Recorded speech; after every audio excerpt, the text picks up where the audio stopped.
Sejam muito bem-vindos ao Papo Exclusivo, nosso novo podcast. Eu sou Luana Rodrigues, jornalista, editora-chefe do Jornal Exclusivo, e esse é um espaço para a gente conversar com os principais nomes da indústria calçadista, do varejo e da moda. Quem tá comigo aqui é o Michel Posebon, editor do Exclusivo. Tudo bem, tudo certo. Hoje tu tá animado, né? Sempre, Pra né? gente falar sobre um assunto que o Michel gosta. Nossa, muito. muito.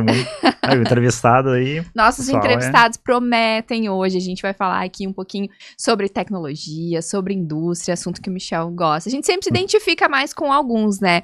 No varejo, eu tava aqui dando muitos exemplos no nosso episódio de varejo, né?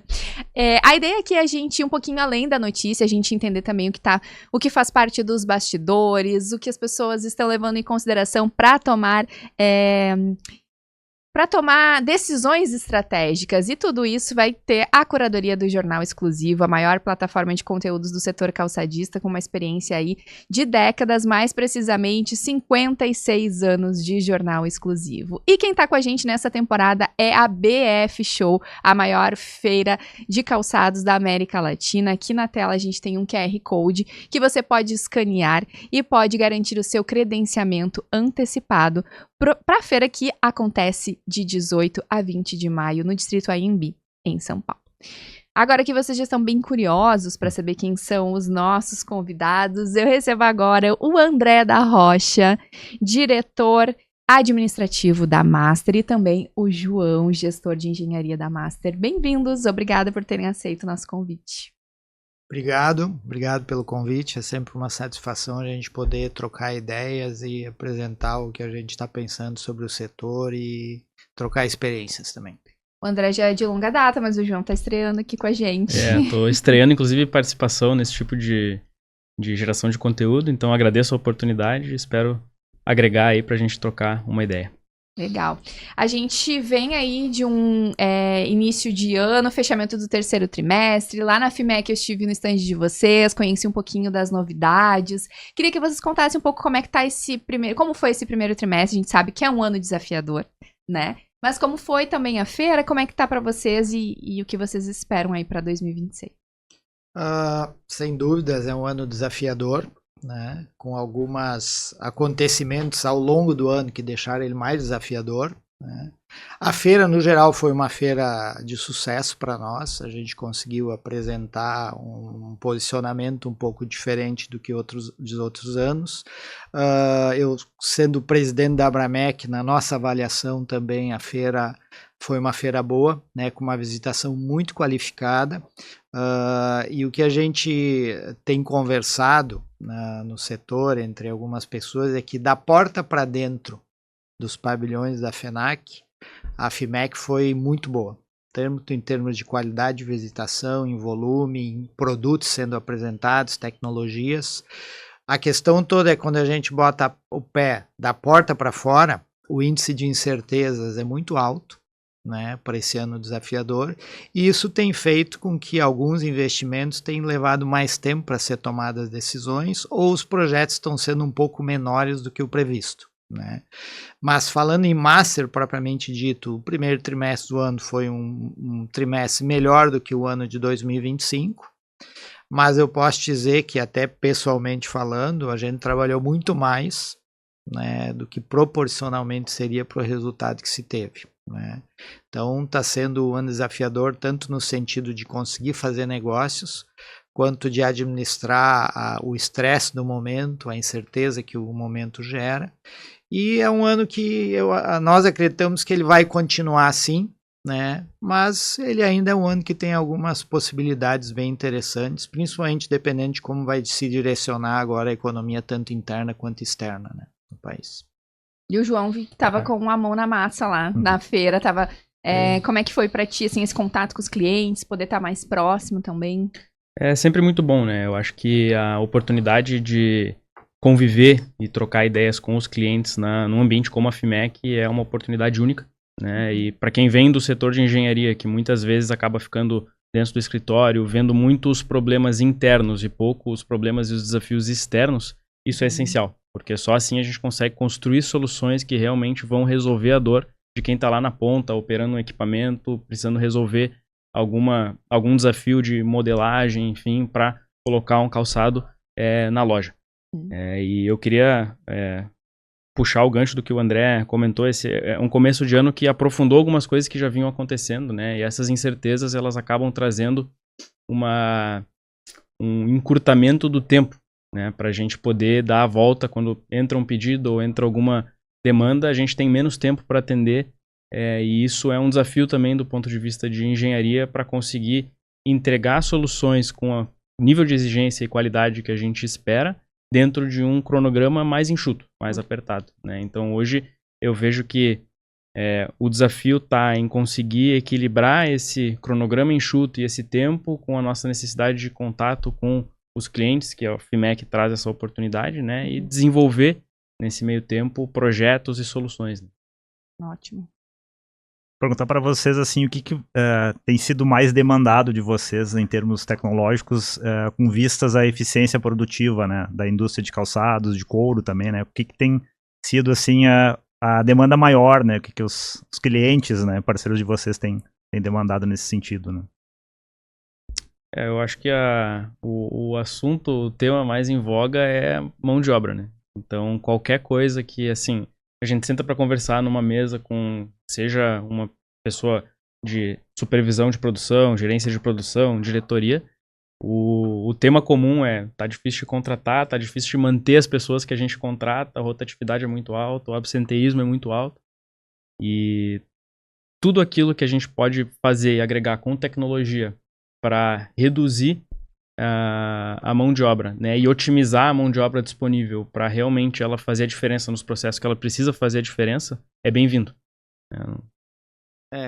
Isso é o que a gente mais ouve, né? Seja o processo de tornar os profissionais mais produtivos, seja na questão de substituição por falta de profissionais. Porque todos nós acompanhando os números do mercado, a gente sabe que a indústria de calçados o ano passado não teve um crescimento, esse ano ela vai ter um crescimento menor, mas a questão ligada à falta de profissionais, ela não mudou. E isso a gente acredita, nós temos várias conversas internas sobre isso, ainda hoje de manhã conversamos um pouco sobre o direcionamento de alguns projetos, e muitas vezes a gente acredita que o caminho a ser seguido é implementar algumas tecnologias, mas a gente tem que olhar para a dor do mercado e ver se ela realmente vai resolver aquela dor, porque senão isso não vai evoluir, né? E conseguir conectar. E o que a gente vê é essa dificuldade e que isso deve se manter ou piorar nos próximos anos, porque nós temos uma população mundial, né, que não cresce ou que cresce menos, né? Menos jovens no mercado. Uma das coisas que a gente conversa também é que provavelmente o futuro da indústria de máquinas vai ser desenvolver soluções em que pessoas de mais idade possam ser produtivas, porque a gente vai trabalhar mais tempo, né? Hoje nós tivemos um grupo da Master que foi visitar um cliente de calçado para ver as nossas máquinas funcionando, né? E uma das coisas que chamou a atenção deles é quanto cabecinha branca tinha dentro da fábrica de calçado. Isso a gente vê cada vez mais, né? E nós precisamos ter soluções que possibilitem que essas pessoas possam trabalhar de maneira produtiva e por longo tempo, né? Porque essa é a realidade que está ficando muito clara para nós. Eu fui recentemente para Portugal a convite da Picapes para conhecer um pouco sobre o que eles têm feito, né? E a gente visitou várias fábricas e eles trouxeram muito isso da automação, no sentido de automatizar aqueles processos que são muito simples e que as máquinas poderiam fazer e continuar extraindo o melhor das pessoas, colocar as pessoas em áreas em que realmente a criatividade seja estimulada, em que as pessoas possam trabalhar pensando mais no público jovem também, que hoje em dia talvez não vai querer ir para uma fábrica para ficar fazendo um processo ali que uma máquina poderia fazer. Então, eles trouxeram muito isso da automatização ser focada nesse sentido. Não sei se é algo que vocês concordam também ou que vocês já hoje pensam. Eu acho que vamos dizer, são indústrias de calçados, mas tem realidades um pouco diferentes, né? Eu conheço a indústria de Portugal já há vários anos e eu sempre digo que o Brasil tem uma coisa única na indústria de calçados, porque nós, além de sermos o maior produtor do Ocidente, bom, assim, nós somos muito maiores que o segundo colocado, a gente faz volume de calçado de moda, né? Tanto é que nesse cliente hoje, que esse grupo da Master foi visitar, no mesma linha de produção, no mesmo momento estava rodando sandália, bota e sapato fechado. Isso tu não encontra em Portugal, por exemplo, tudo isso funcionando junto. Então, acho que são desafios um pouco diferentes. A questão, né, de colocar a pessoa mais com a criatividade, eu acho que é uma tendência, mas o João tem uma experiência interessante, que ele participou de uma instalação há 2 semanas atrás, para ver vamos dizer assim, a percepção que ele teve em relação a isso no Nordeste, que é uma realidade diferente da nossa ainda, numa cidade do interior, com jovens trabalhando. Eu acho que ele pode falar um pouquinho também para sentir como que vamos dizer assim, esse local, o Nordeste, hoje é um dos grandes produtores de calçados do Brasil, né? Se a gente pegar a Bahia, Ceará, Sergipe, o volume é grande. E tem muito jovem trabalhando lá, mas o João sentiu um gap, que eu acho que é importante ele falar, até pensando na questão da automação também. Quando a gente fala em automação, a gente geralmente pensa, né? Tecnologia, conectividade, software e tudo mais. Mas também é legal a gente olhar o contexto onde essa automação vai ser colocada para rodar. Quando os computadores começaram a entrar para dentro das fábricas, o grande desafio é que as pessoas não tinham contato com o computador em casa, iam ter contato com o computador no ambiente de trabalho e elas não conheciam. Então, como elas iam lidar com isso no ambiente de trabalho para realmente poderem se tornar mais produtivas, né? Porque esse era o objetivo. Bom, a partir da tecnologia eu consigo mais produtividade, vou ter uma agregação de valor maior, pá. Hoje, o que eu vejo e vi lá no Nordeste, nessa oportunidade que eu tive de acompanhar a instalação, é que a lacuna que existe hoje é que o jovem que está entrando no mercado de trabalho, que vai trabalhar na fábrica ou em qualquer outro ambiente, ele pulou a etapa de se aprofundar no computador e foi direto para o celular. E qual que é a grande diferença tecnológica entre usar um computador e usar um celular, né? A abstração. Usar o celular é muito mais fácil do que usar um computador. Eu não preciso me preocupar com arquivo, eu não preciso me preocupar com acesso, eu não preciso me preocupar com nada. Tem celulares hoje que eu não preciso nem me preocupar em desligar e ligar ele, porque ele vai continuar funcionando eternamente, desde que a bateria esteja carregada. E por que isso é uma lacuna? Porque hoje a tecnologia que a gente traz, de uma maneira geral, para a indústria calçadista, ela é uma tecnologia ainda muito dependente de entendimento computacional um pouco mais aprofundado, né? Entender como as coisas funcionam por baixo dos panos. E esse degrau, para a gente subir, ele é um degrau relevante para os próximos anos. Porque as pessoas cada vez menos vão ter contato com essa tecnologia um pouco mais baixo nível do computador e cada vez mais vão ter contato com a tecnologia alto nível, seja via inteligência artificial, via computador, né, qualquer dispositivo mais acessível, assim.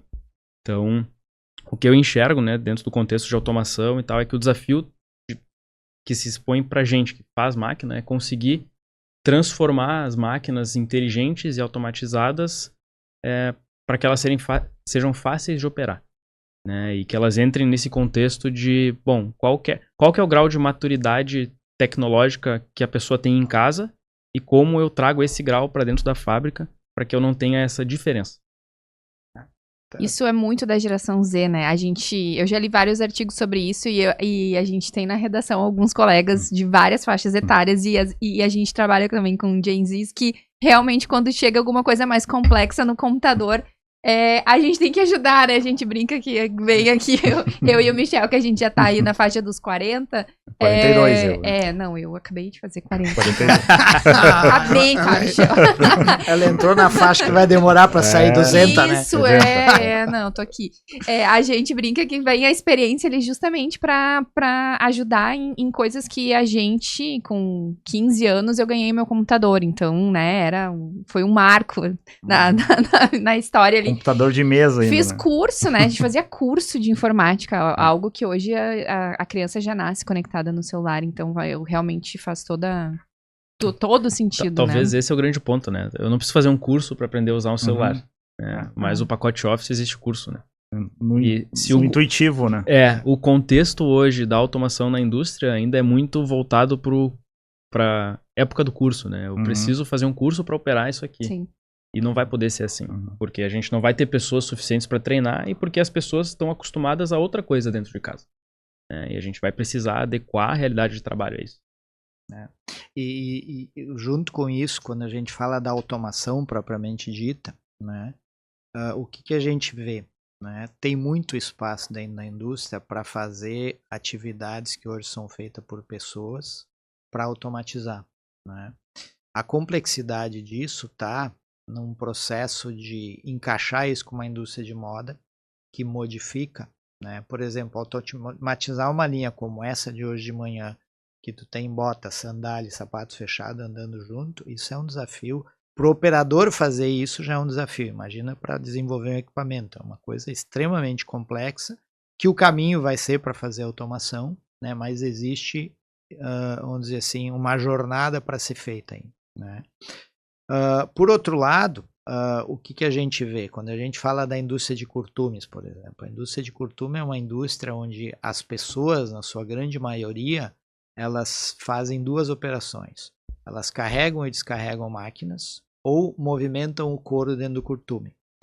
A operação no couro, propriamente dita, ela já é feita com máquinas, né? Então aqui é um desafio diferente. Eu não quero automatizar uma operação que vai agregar valor, mas eu quero, na verdade, tirar das pessoas uma operação que não agrega valor nenhum e que para as próprias pessoas fazer, além de ter um esforço físico muito grande, né? Porque paletear um couro de 4 metros, tu faz isso com 1000 peles no dia, tuas costas no final do dia, quem é que vai querer isso, né?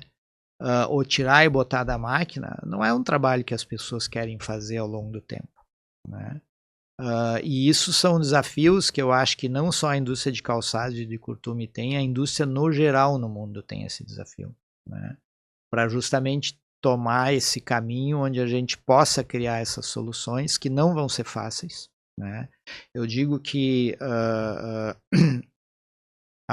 o crescimento da indústria de máquinas nos últimos 30, 40 anos e a possibilidade de automação com as novas tecnologias, principalmente de software e eletrônica, ela foi muito grande. Então, assim, o que era fácil ou tinha uma complexidade média, isso já foi feito. Agora vem a parte que vai precisar muita transpiração. E aí, falando de inteligência artificial, eu vou levantar uma coisa que eu comentei ainda no fórum do CICB. A inteligência artificial está saindo do hype, porque ela começou como hype, como tudo começa, e agora ela está entrando para aquilo que é a realidade. E o que nós acreditamos? Vai ter muito espaço, mas tem muito mais transpiração do que inspiração. A ideia de que a inteligência vai fazer trabalho para a gente não ter que transpirar, até chegar nisso, nós vamos ter que transpirar muito. E eu acho que aí existe um problema de entendimento da geração, tanto Z quanto a geração X, de que essa transpiração, se a gente não fizer, a gente vai perder a oportunidade de usar a tecnologia. Mas tem que transpirar. E essa transpiração, ela é a 4 mãos, né? Ela é fornecedor e cliente. Ela precisa acontecer junto, né? Os exemplos que a gente tem na Master dos projetos que tiveram maior sucesso de automação, são projetos que a gente construiu juntos, né? Em contato com engenharia do cliente, com o setor de TI do cliente. Esses são os projetos que a gente realmente senta, conversa e avalia, quais são os problemas, quais as opções que a gente tem, quais ferramentas a gente pode usar, beleza. Vamos juntar os conhecimentos e fazer isso acontecer, né? Essa colaboração é fundamental. A gente não está mais numa época onde eu vou sentar dentro da minha salinha na engenharia, vou pensar um equipamento todo e vou vender e o mercado vai comprar. Isso não vai acontecer mais. Não estou dizendo que a gente vai trabalhar só com coisas customizadas, mas a gente precisa cada vez mais estar próximo do cliente, entendendo a dor dele e ajudando ele a construir coisas que talvez ele não enxerga e coisas que a gente também não enxerga. Esse é o caminho. Nisso que vocês estavam comentando do computador e do celular, queria que vocês me falassem um pouco também, até pelo André ser um filho da escola do calçado, né? Uhum. Da questão da base, da importância disso. A gente está falando de tecnologia, mas apesar disso, a importância de ter esse conhecimento técnico lá de baixo da base, né? Do calçado, o que tu está produzindo, né? Como é que tu enxerga isso também, né? Primeiro, vamos pensar assim, a indústria de calçados, se a gente comparar com a indústria de manufatura em geral, ela é uma indústria pequena, né? Apesar de ser um setor grande, né? Principalmente pensando na gente que está envolvida, e isso exige muito esforço para envolver as pessoas, né? a formação do conhecimento básico, ela é extremamente importante, porque eu lembro quando a gente falava uns anos atrás em palestra de inovação, eu sempre dizia assim, quando tiver uma pessoa nascendo com 2 pés, ela vai precisar de sapato. Né? E para ir daqui a Porto Alegre eu vou precisar de uma bicicleta, de um ônibus, eu vou de a pé, eu vou de carro, mas eu sempre vou precisar do sapato. E o sapato, né, aquilo que, vamos dizer assim, o sapato protege, ele continua sendo a mesma coisa. Né? São 2 pés, né? E esse know-how, o básico ele tem que continuar. E eu acho que a gente tem uma boa cadeia de treinamento e de formação para isso. Né? O que eu acho que está precisando, e isso não é só na indústria de calçados do Brasil, mas no mundo, porque alguns conseguiram fazer, mas é não uma minoria, é um pensamento de engenharia no calçado. Né? Nós ainda temos uma ideia de, por sapato ser um produto de moda, né, a gente não consegue fazer engenharia. Porque engenharia o que é? É adequar produto com processos e matérias-primas. E a gente ainda gasta muito pouco tempo nisso. Né?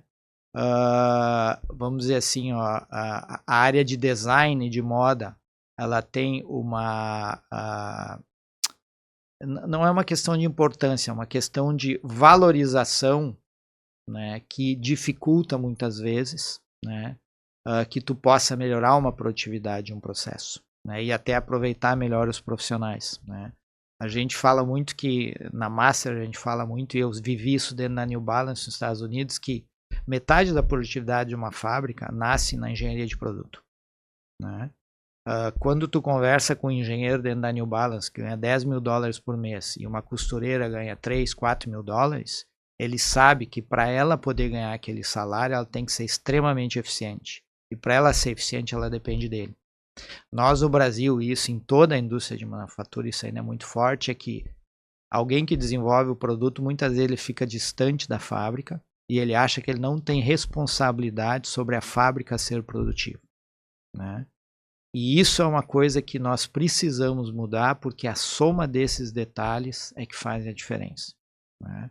Então, eu acho que a formação é extremamente importante. Nós precisamos voltar para alguns detalhes que a gente tinha e que a gente abandonou, focando demais na questão da moda, esquecendo um pouco a estrutura industrial. Tanto é que as empresas que cresceram no indústria de calçados no mercado de calçados nos últimos 15 anos, elas tiveram um investimento na parte industrial de eficiência muito grande. Né? A gente tem vários nomes para citar. Né? Não foi por acaso que o mercado também se concentrou, porque teve gente que na indústria evoluiu muito. Não deixou a moda, mas focou que a indústria tem que fazer a moda acontecer por um custo e uma qualidade viável. Né? Então esse é um processo que acho que a gente tem espaço para subir aí alguns degraus.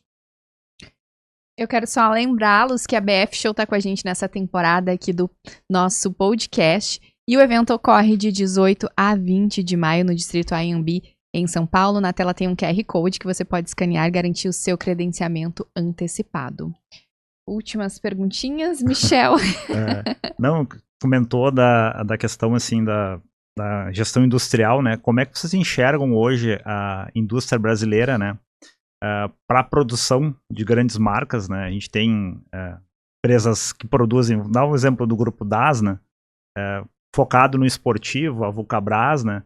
Como é que vocês enxergam assim se o Brasil tem condições, capacidade para receber a demanda do exterior? A gente falou até um tempo atrás, por conta da questão dos custos de frete, os bloqueios que tiveram na China de lockdown, né? E sempre se falava o Brasil estava ali, né?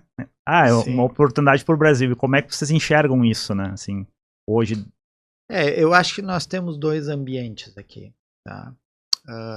Da porta para dentro dessas fábricas, como a DAS, como o Vulcabras, que fazem essas marcas, o próprio Aniger também, o próprio Ramarim, aí tem vários, se vê um nível de eficiência, produtividade muito bom, no geral, tá? Sempre tem coisas para melhorar, mas muito bom, extremamente competitivo, né? A nível global, né? A nível global, exatamente. Quando a gente compara isso, nível global. Né? Aliás, eu sempre uso um exemplo no Brasil que é assim, ó. Quando a gente pega um calçado no Brasil, que na loja tem o preço de $100, tu vai nos Estados Unidos, tu tem um sapato semelhante pelo mesmo preço, $100. Só que no Brasil, esses $100 tem 30% de imposto. Nos Estados Unidos, não. Então, o ponto é assim, ó, para te vender um sapato a $100 na loja, tu tem que ser muito eficiente. Porque ali dentro tem um imposto que lá fora não tem nesse nível, né?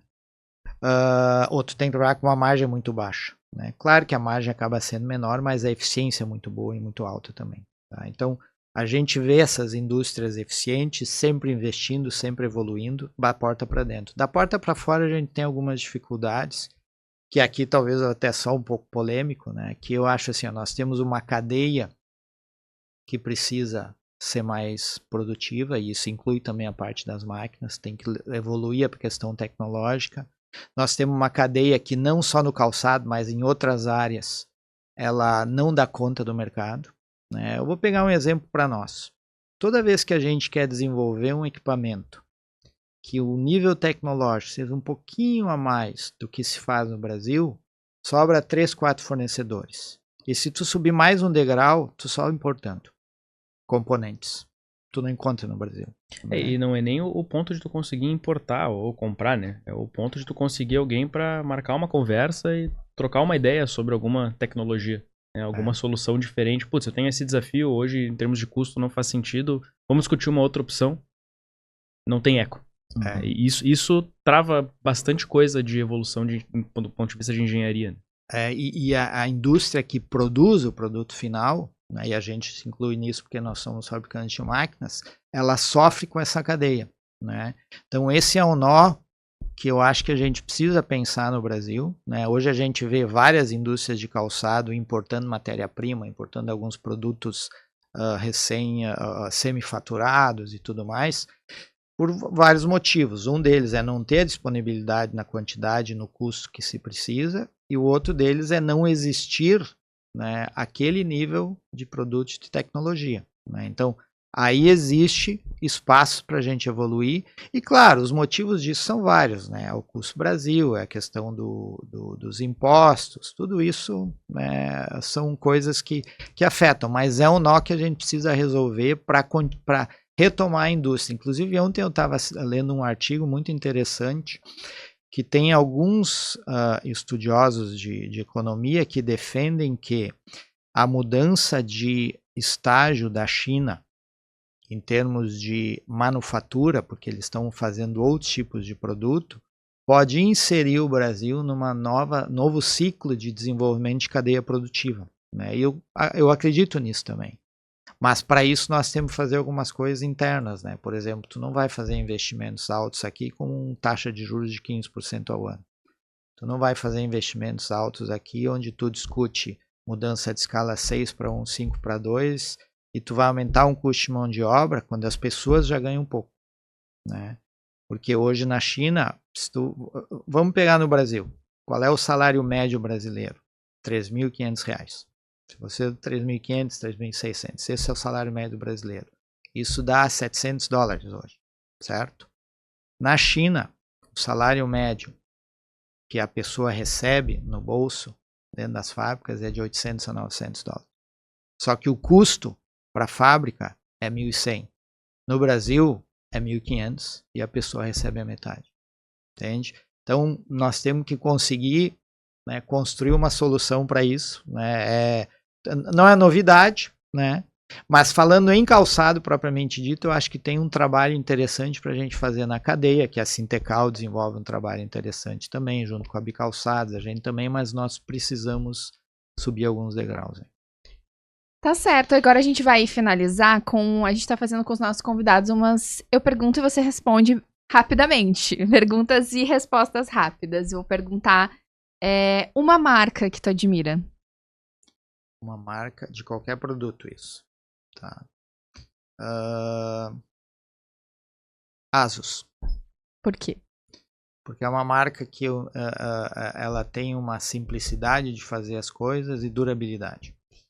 O futuro do calçado em uma palavra. Do setor, no caso, né? Todo. O futuro, consolidação. E um conselho para quem tá começando. Planeja, executa e não desiste. Agora pro João. Deu tempo de pensar. Ficou fácil mesmo. Uma marca que tu admira. Apple pela capacidade de se reinventar com o tempo. O futuro do calçado, numa palavra. Desafio. E um conselho, então, para quem tá ingressando aí. Junto comigo, né? Boa. Um conselho para quem tá começando é persistir. Acho que não desistir na primeira barreira, né? Entender que a barreira tá ali não para fazer a gente desistir, mas sim para fazer a gente aprender a transpor ela. Esse é o meu conselho. É isso. Obrigada, agradeço muito a disponibilidade de vocês. Acho que é super interessante exatamente isso, trazer o João que tá aí começando com toda a experiência também do André, com 2 pontos de vista muito interessantes. Obrigada pela participação. Obrigado. Obrigado pela parceria. Obrigada, Michel. Obrigado. Lembrando que a gente está com nossa primeira temporada, com episódios novos toda segunda, quarta e sexta no YouTube. Você pode se inscrever no nosso canal no YouTube. Os episódios também ficam disponíveis no Spotify e os melhores momentos no Instagram. Até a próxima.